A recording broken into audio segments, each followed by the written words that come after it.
بسم الله الرحمن الرحيم الحمد لله رب العالمين والصلاة والسلام على رسول الله وعلى آله وأصحابه أجمعين. Last time we were in the middle of the fada'il of wudu, or the recommended actions of wudu.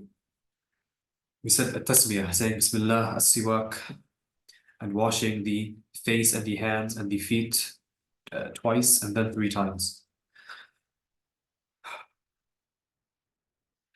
And then starting بمقدم الرأس وترتيب السنن وقلة الماء على العضو وتقديم اليمنى على اليسرى، ويجب تخليل أصابع الرجلين، ويجب تخليل اللحية الخفيفة في الوضوء دون الكثيفة، ويجب تخليلها في الغسل ولو كانت كثيفة.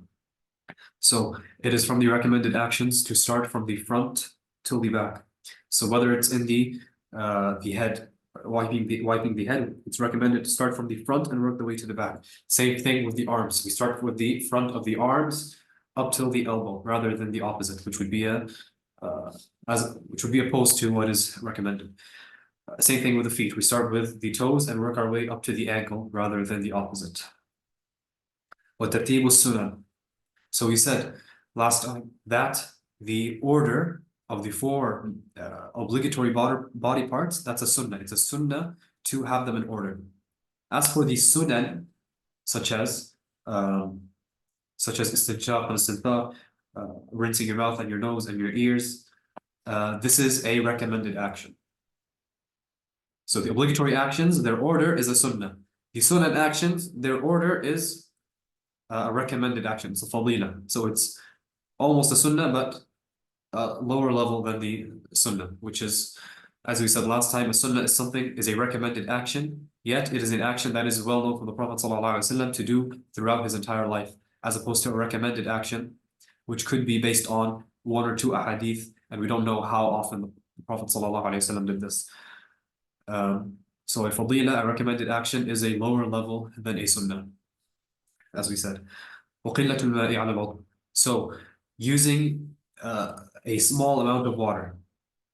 This is a recommended action. It is disliked for you to waste water, even if you are at the ocean or at a running river.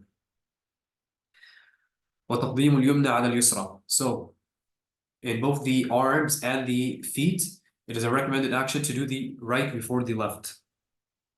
وَيَجِبُ تَخْلِيلُ أَصَابِعِ الرِّجْلَيْنِ. This is one of the positions of Al-Akhdari that is opposed to what the dominant position in the Maliki method is. The dominant position is that takhleel, or getting water between the toes. So takhleel is getting water in between, or this is takhleel, getting in between. For the arms, it is obligatory. Getting water. So if someone washes his arms, but there isn't water between his fingers, he has not fulfilled the obligation of washing his arms. As opposed to the feet, getting water between the toes is only a recommended action. Whereas here he says it is a wajib. ويجب تخليل أصابع الرجلين.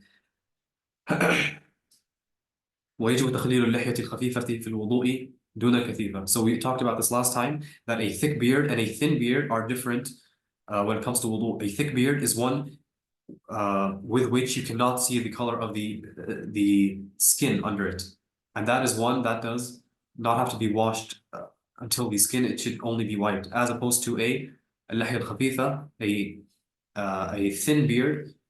The water has to reach the skin, and wiping over it will not suffice. ويجب تخليلها في الغسل ولو كانت كثيفة. So he mentions here a tiny bit of information that is from al-ghusl, or the major purification, as opposed to wudu. And it's going to be mentioned in al-ghusl, but he mentions it here because it is related to what he just mentioned. So in al-ghusl, we get the water to the skin, even if it is a thick beard. So in wudu, if it's a thick beard, we only wipe, whereas in ghusl, we get the water to the skin, regardless of whether it is thick or a sparse thin beard. And that is the end of the recommended actions of wudu, and we're going to start with nawaqid al-wudu. The nullifiers of wudu are 2 categories: ahdathun wa asbab. Ahdath in the Arabic language is something that has happened after it has not happened. The usual translation in English texts is accident, whereas I find incident to be a more literal translation. So the nawaqid of wudu are either the ahdath, which are nawaqid in themselves, nullifiers in themselves, such as using the bathroom, such as passing gas. These are events that happen when I choose to, when something comes out of my body at the bathroom, that is a hadath. A sabab or a reason, a sabab is something that may directly or indirectly cause a hadath. For example, sleeping. Sleeping is a sabab because it's possible that the ahdath could happen during sleep, such as passing gas. It's possible for you to pass gas during your sleep. So it's a sabab for the hadath. It's a reason for the incident. So all the nullifiers of wudu are either ahdath in themselves or they are reasons for ahdath, asbab. فالأحداث. So this is the list of الأحداث. البول والغائط والريح والمذي والودي. So urine, feces, passing gas, and al-madhi and al-wadi.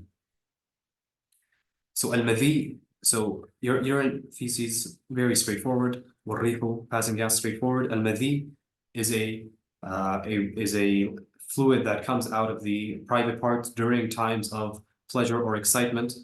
It is a thin, whitish liquid for some people, and it nullifies wudu.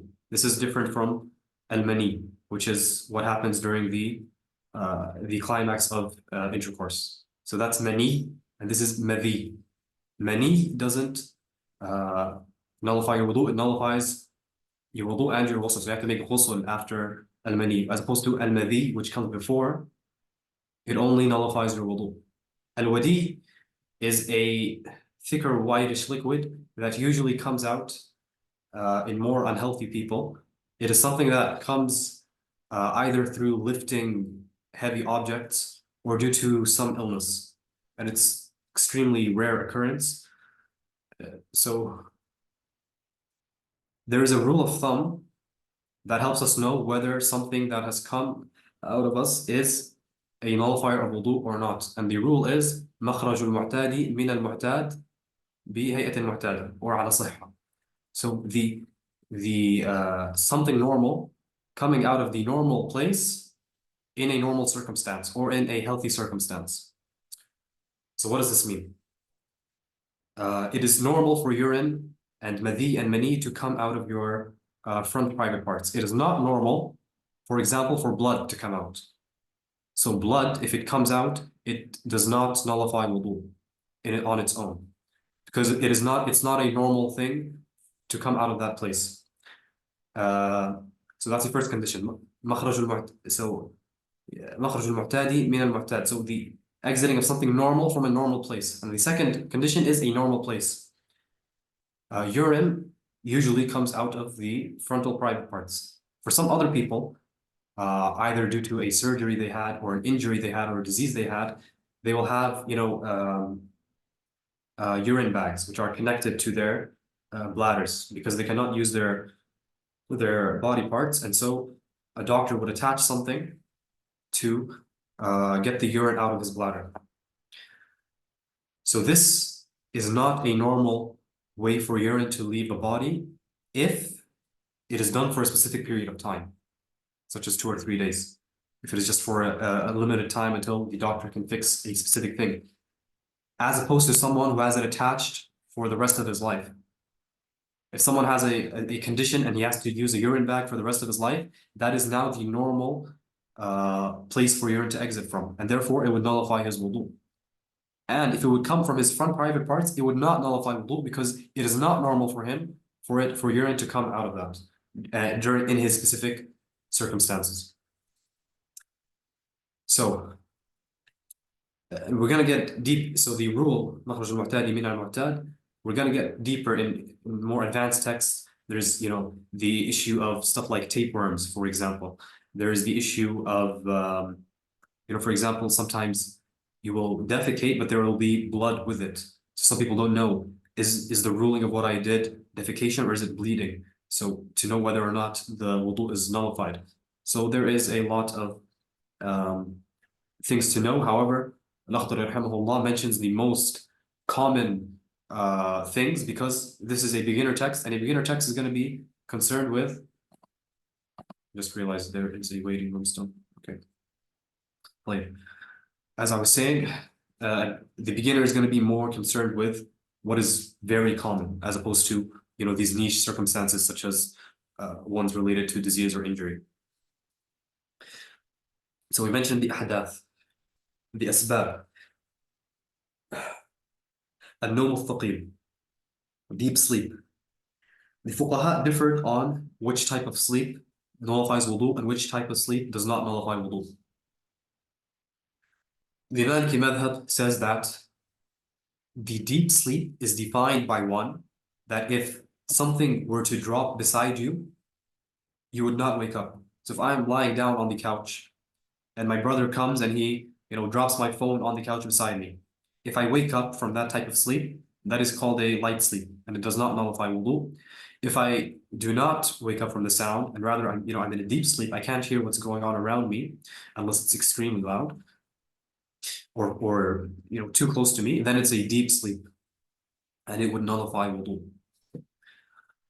So wal-ighma', so passing out or losing consciousness, was-sukru wal-junun, being drunk, and al-junun, being crazy, losing your sanity, wal-qublatu, and so kissing your wife or kissing just kissing your wife. We don't really have jawari anymore, but again, al-qubla, there's tafsil that's going to happen in the advanced texts, because there are specific circumstances in which it would not nullify wudu, but the vast majority of it would nullify wudu, and that's why he mentioned it in a general sense without making specification, because like we said before, he is concerned with the general case for the beginner students. So وَلَمْسُ الْمَرْأَةِ إِنْ قَصَدَ اللَّذَّ أَوْ وَجَدَ. So I'm going to annotate here.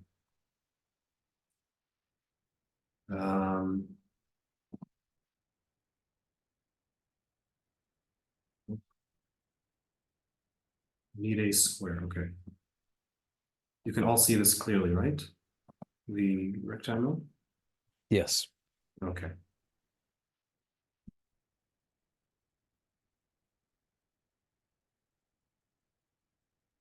So someone were to touch his wife. There is two variables that we are concerned with here. The first one is, did he intend pleasure? When I was reaching out my hand to touch my wife, either on the arm or the head or anywhere else, it doesn't matter. The first question is, did I intend pleasure? The second one is, did I find it? So regardless of my intention, when the action did happen, did I find pleasure in that touch? If the answer is yes,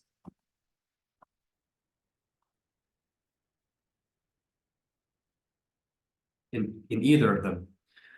If the answer is yes in either of them, then it nullifies wudu. So I'm gonna use a check mark for places where it does nullify wudu and an X for places where it doesn't. So the only place where it does not nullify wudu is if he did not intend pleasure, so X for no, and he did not find it. So I reached out to touch my wife and I did not intend any pleasure from the touch, and I also did not find any pleasure after it was done. So here, did he intend pleasure? If the answer to either of these questions is yes, then it does nullify wudu. So in these two scenarios, did he intend pleasure? Yes. Did I find it? Yes. So it's a double nullifier. Whereas here, did he intend pleasure? Yes. Did I find it? No. This does not help me because the answer to this was still yes. This might be the most technical thing we've gone into thus far. Does anyone have any questions? Yeah, I just posted it. How would you define pleasure? I know it's like very. It's something known. It's not. It doesn't have any. It's something you feel in your head. It's an emotion. It's not a It's not something that happens, for example, you do not need to, for example, raise your heart rate or for madhi to come out or something. It's just a feeling. That's it. Would it be like a lustful feeling? Yes, Is that? it's a lustful feeling. Okay. Yes. Right. Okay. Anyone else before we move on from this specific part? No, okay. طيب. The next part.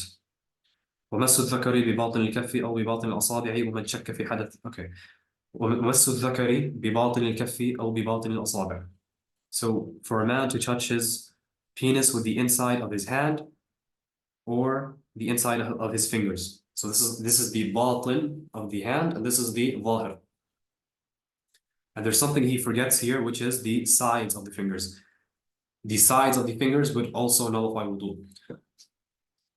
So the dhakar is the man's penis, and that's the only part. It has to be touched with the inside of the palm or the inside of the fingers or the sides of the fingers, and that will nullify wudu. Now this is one of the classical differences of opinion between the people of Medina and the people of Iraq. Abu Hanifa rahimahullah says that it does not nullify wudu due to a hadith he has in that, and Imam Malik says it does due to a hadith he has in that. Now, when you study usul al-fiqh, you're going to realize that there's a methodology in place, or there are different methodologies for each imam in place to deal with what appears to be conflicting ahadith. So this is going to be, one of the prime case studies for, next levels in fiqh and usul al-fiqh to know how the evidence for this is, where it comes from and how the fiqh ruling here is developed. So this is something not usually mentioned in a beginner class in this context, but I'll mention it just for the sake of, mentioning it. So in the Maliki madhab, we actually have different schools within the school itself. The dominant school on which most of the rulings are based is the Egyptian school. The Egyptian school had most of the top students of Imam Malik, Abdurrahman ibn al-Qasim, Abdullah ibn Wahb, these two main students of Imam Malik who just spent their entire lives with him. They went to Egypt and they were the center of the Maliki madhab later on. We also have students who were in the Hijaz, who were from Iraq, who were in the Maghrib, and who were in Al-Andalus. So we have schools. We have the Egyptian school, we have the Iraqi school, we have the Hijazi school, and we have the Maghribi school and the Andalusi school. So these will often differ on how to understand Malik's statements from the Mudawwana and from other texts. The Iraqi school found a position. So this is the official Maliki position, right? The Iraqi school found an intermediary or a compromise per se between the Egyptian Malikis and between the Hanafis. And how do they? So they bring the two hadith. One hadith says that it will nullify your wudu. The other one says it won't. How do they bring this together? Using this exact method here that we just demonstrated for touching your wife. They use the exact same logic. So for them, for the Iraqi Malikis, they say if he intended pleasure or he found it when he touched his front parts, that is how we know when it nullifies wudu, and that is what the ahadith are referring to when it says they nullify wudu. And in this scenario where where it's just an accident and he doesn't find any pleasure, this is what the hadith of it not nullifying wudu is referring to. But again, this is the dominant position which the majority of the Maliki fuqaha have agreed upon, which is that if you touch with the inside of the hand or the inside of the fingers or the side of the fingers, then it nullifies wudu, regardless of intent or regardless of pleasure. But I was just mentioning this for the sake of, entertainment and to excite you guys for what's going to come next in next levels. ومن شك في حدث وجب عليه الوضوء إلا أن يكون موسوسا. Whoever doubts whether he has done a hadath, so whoever doubts whether he has passed gas, he has to make wudu. This is a position different than most other madhahib. Most other madhahib said if you are in a state of yaqeen, in a state of certainty, then doubt does not nullify your wudu. The Maliki say it does nullify your wudu, except if he is muwaswas. If he is, what some modern people would call OCD. Muwaswas is this it's this obsession, this mental obsession with whether or not you've done something. It's it's a sort of elevated level of anxiety and questioning yourself. If this is the case, then you're accepted from this rule, and if you doubt, you do not have to redo your wudu. And the reason this ruling is in place is because if these people had to redo their wudu every single time they had doubts, then they would never get to prayer. They would, every time they would finish wudu, they would redo their wudu because of some doubt that they had. So doubt in whether or not you have nullified your wudu is a nullifier of wudu, except if you are muwaswas. فلا شيء عليه. So there is nothing upon him. He doesn't have to repeat his wudu. ويجب عليه غسل الذكر كله من المذي ولا يغسل الأنثيين والمذي هو الماء الخارجي عند الشهوة الصغرى بتفكر أو نظر أو غيره.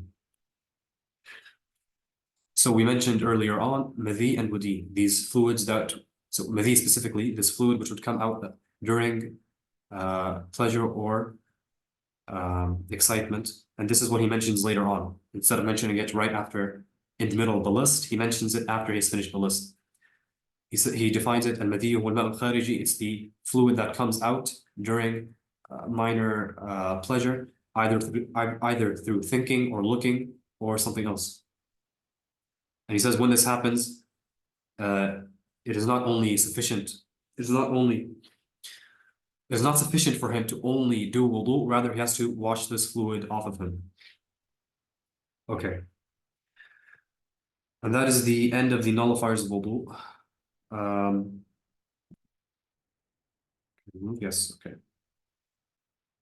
Does anyone have any questions? I see two in the chat. How would you?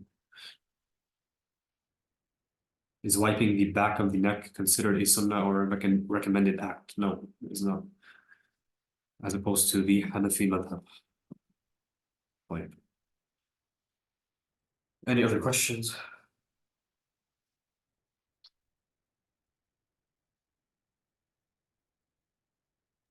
Oh yeah, for the doubt, is it you have to, for you to be considered to have continuous doubt, is it once a day? For someone, if you have a doubt once a day, is that what is that the rule? Doubt. Waswasa is considered it's something that stays with you. It's part of just the way you think. If you have doubt one time, then that's once or twice or three times every now and then that is the doubt that nullifies wudu. So waswasa is a state of extended doubt, an unnatural extended doubt that has no logical reason behind it. Right, okay. Okay. Not sure if you spoke about this, but how do you differentiate between madhi and mani, especially in cases where there's no pleasure at all? So al-mani is a thicker liquid that comes out during climax. Al-madhi is something that comes before that. Madhi always precedes al-mani. Especially in cases where there's no pleasure at all. That doesn't sound like a normal scenario. It could be, there's some times where mani and madhi could be excreted by your body, but you do not feel it. It does not come out fully until later on. And so sometimes men will find traces on their clothes and not know where it came from. This is usually from pleasure that has happened beforehand. Now there's something I do remember, that's something that was mentioned in the chat, the question about salas. Okay, another diagram.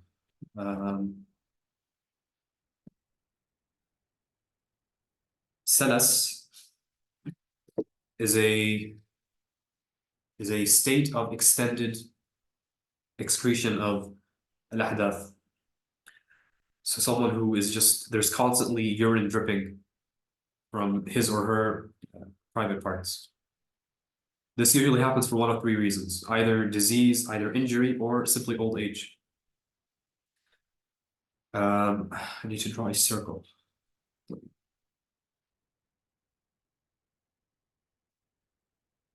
Salas is a nullifier of wudu. The one who has, these ahdath constantly coming out of him in an unhealthy manner, it is a nullifier of wudu, except in one scenario.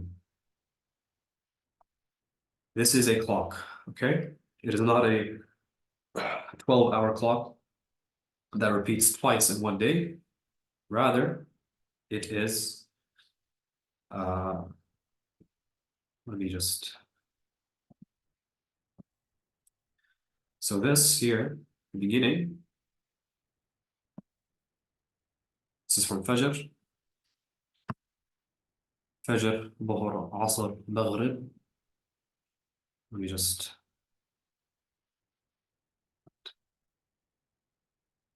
so actually it doesn't make, it does technically start from noon, not the letter noon. It starts from midday because Dhuhr is the first salah until sunrise.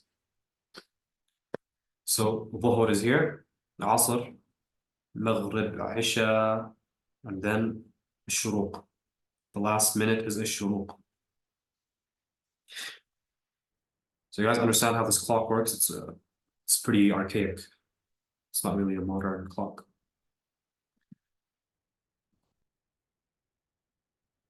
Someone has salas during this period, but he does not have it during this period. This is less than half of the day. And the day here is not the solar day. It is the, again, it's from Dhuhr until sunrise. Someone has salas that lasts for less than half of this time, then it is considered a nullifier of wudu.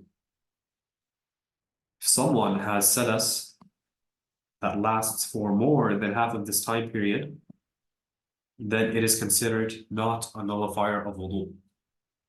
And this is because if it's more than half of the prayer times, so the prayer time is from Dhuhr until sunrise, if it is for more than half of the prayer time, it is considered mashaqqa. It is considered too difficult for someone to continually do wudu.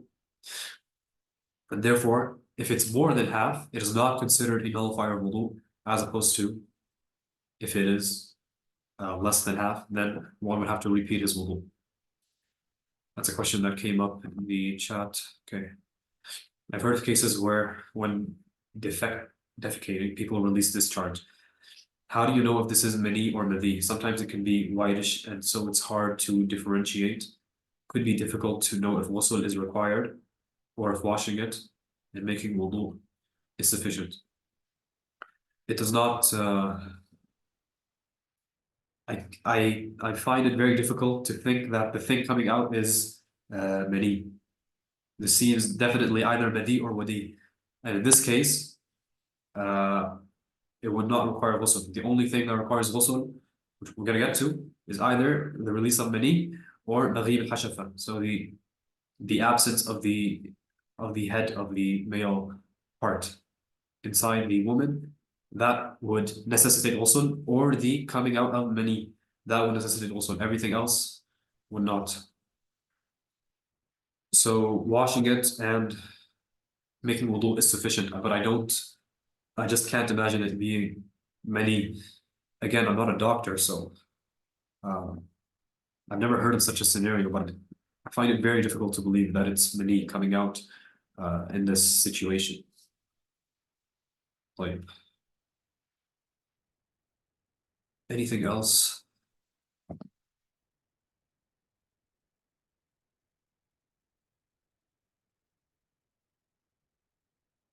you're typing, just turn on the microphones faster. Prostatic fluid, perhaps. Again, not a doctor, so I would not know. If someone is a doctor here, then, or if you know a doctor in your life, you could ask them later. But I can't answer that question because I can't imagine what this thing is, or what this state is that would allow it to be discharged during defecation. Like, I don't think anyone else has any questions. We'll continue next time with the things that the state of null tahara would make impermissible for you. And inshallah, I'm not sure if we could cover something else next class as well. Let me see. Yeah, we can probably cover janaba as well, or at least parts of it. Okay. Like, continue next time. Jazakumullahu khairan all for coming. وصلى الله على سيدنا محمد وعلى آله وأصحابه أجمعين. السلام عليكم ورحمة الله وبركاته.